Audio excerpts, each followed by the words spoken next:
পাকা খেজুর এবং শশা একসাথে মিলিয়ে খেলে কি হয় আপনি শুনলে আশ্চর্য হয়ে যাবেন। এই জন্যে রাসূল করিম সাল্লাল্লাহু আলাইহি ওয়াসাল্লামের পছন্দের খাবারের তালিকার মধ্যে পাকা খেজুর এবং শশা থাকতো।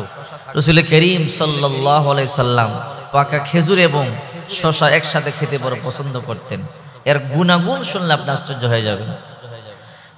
সহিহ সুনানে আবু দাউদ শরীফের 3903 নম্বর হাদিস, আম্মা আয়েশা সিদ্দিকা রাদিয়াল্লাহু তাআলা আনহা বলেন, আমার মায়ের বড় ইচ্ছা ছিল আমাকে বিশ্বনবী মুহাম্মদ রাসূলুল্লাহর ঘরে পাঠাবে স্বাস্থ্যবতী বানিয়ে।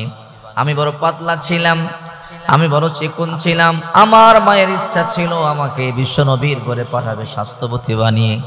এই জন্য আমার মা আমার জন্য কত কিছু করলেন, কত কিছু খাবার খাওয়ালেন। আমি মোটা হচ্ছিলাম না। আন আয়েশা রাদিয়াল্লাহু তাআলা আনহা قالت আরাদাত উম্মি আন তুসাম্মিনানি লিদুখুলি আলা রাসূলিল্লাহি সাল্লাল্লাহু আলাইহি ওয়াসাল্লাম। আমার মায়ের ইচ্ছা ছিল আমাকে বিশ্বনবী মুহাম্মদ রাসূলুল্লাহর ঘরে পাঠাবে স্বাস্থ্যবতী বানিয়ে। কারণ মা আয়েশার তো মাত্র 6 বছর বয়সে বিবাহ হয়েছে। 9 বছর বয়সে বিশ্বনবী মুহাম্মদ রাসূলুল্লাহ সাল্লাল্লাহু আলাইহি ওয়াসাল্লামের সংসারে গিয়েছেন। মা আয়েশা বলেন, আমার মা কত পদ্ধতি অবলম্বন করলেন, কিন্তু আমার স্বাস্থ্য হচ্ছিল না, আমি পাতলা পাতলা রয়ে গেলাম। এরপরে আমার মা একটা বুদ্ধি করলেন, হাত্তা তো মাতনি আতো আমাতিনিল কিসাবির মতো। আমার মা পাকা খেজুরের সাথে এই শশা মিলিয়ে যখন আমাকে খাওয়াতে লাগলেন, অল্প দিনের মধ্যে আমি স্বাস্থ্যবতী হয়ে গেলাম। আমার মা যখন আমাকে পাকা খেজুরের সাথে শশা মিলে খাওয়াতে থাকলেন, তখন আমি কিছু দিনের মধ্যে ফলাফল পেলাম, আমি মোটা হয়ে গেলাম।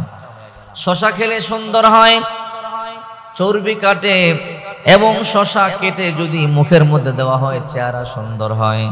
এই জন্যে শশা কেটে আপনার চেহারার মধ্যে ঘষতে থাকবেন। প্রতিদিন সকালবেলা এবং সন্ধ্যাবেলা শশা কেটে যদি আপনার চেহারার মধ্যে ঘষতে থাকেন, চেহারা সুন্দর হবে, তৈলাক্ত ভাব কেটে যাবে। খেজুরের মধ্যে আল্লাহ তাআলা অসংখ্য বারাকা রেখেছেন, জান্নাতি খাবার। এই জন্য দুটি খাবার যদি একসাথে মিলে আপনি খেতে পারেন, আপনার স্বাস্থ্য ভালো থাকবে, যৌন শক্তি তীব্র হবে, এবং আপনার সৌন্দর্য বাড়বে, এবং বড় বড় রোগ থেকে আল্লাহ পাক রব্বুল আলামিন আপনাকে হেফাজত করবে। মা আয়েশা বলেন, আমার মা আমাকে পাকা খেজুরের সাথে শশা মিলে খাওয়াতেন, অথবা ক্ষীরা খাওয়াতেন। শশা বা ক্ষীরা কি কথা। মা আয়েশা রাদিয়াল্লাহু তাআলা আনহাকে আল্লাহর হাবিব সাল্লাল্লাহু আলাইহি ওয়াসাল্লাম মাত্র 6 বছর বয়সে বিবাহ করলেন। রাসূল করিম সাল্লাল্লাহু আলাইহি ওয়াসাল্লাম বসে আছেন, আসমান থেকে জিবরাইল চলে এলো, একটা রশ্মি রুমাল নিয়ে বিশ্ব নবীর কাছে চলে এলো। নবীজি রশ্মি রুমালটা খোলেন, আল্লাহর হাবিব খুললেন। খোলার পরে আল্লাহর হাবিব তাকায় দেখেন রুমালের মধ্যে সুন্দরী যুবতী একটা মেয়ের ছবি দেখা যায়। এমন সুন্দরী যুবতী, এত সুন্দর মেয়ে বিশ্বনবী মুহাম্মদ রাসূলুল্লাহ সাল্লাল্লাহু আলাইহি ওয়াসাল্লাম আশ্চর্য হয়ে গেলেন। রে জিবরাইল, কার ছবি আমাকে দেখালে? নবী, আপনি চাইলে তার সাথে আল্লাহ আপনাকে বিয়ে দিতে চায়। তাই নাকি? বলে হ্যাঁ। আল্লাহ হাবিব লজ্জা পেলেন, কোনো কথাই বললেন না। জিবরাইল চলে গেলেন। দ্বিতীয় দিন আবার জিবরাইল চলে এলো, রেশমি রুমালের মধ্যে একটা সুন্দরী মেয়ের ছবি মুড়িয়ে এনে বলে, ইয়া রাসূলুল্লাহ, এই রুমালের মধ্যে আপনার জন্য একটা হাদিয়া আছে। আল্লাহ হাবিব মুহাম্মদ রাসূলুল্লাহ সাল্লাল্লাহু আলাইহি ওয়াসাল্লাম রুমালটা খুললেন, দেখেন আগের যে মেয়েটা গতকাল দেখিয়েছিল সেই মেয়ের ছবি। বিশ্বনবী মুহাম্মদ রাসূলুল্লাহ সাল্লাল্লাহু আলাইহি ওয়াসাল্লাম বললেন, জিবরাইল কেন আল্লাহ? ওগো নবীজি, আপনি চাইলে আল্লাহর হাবিব আপনার সাথে বিয়ে দেবে।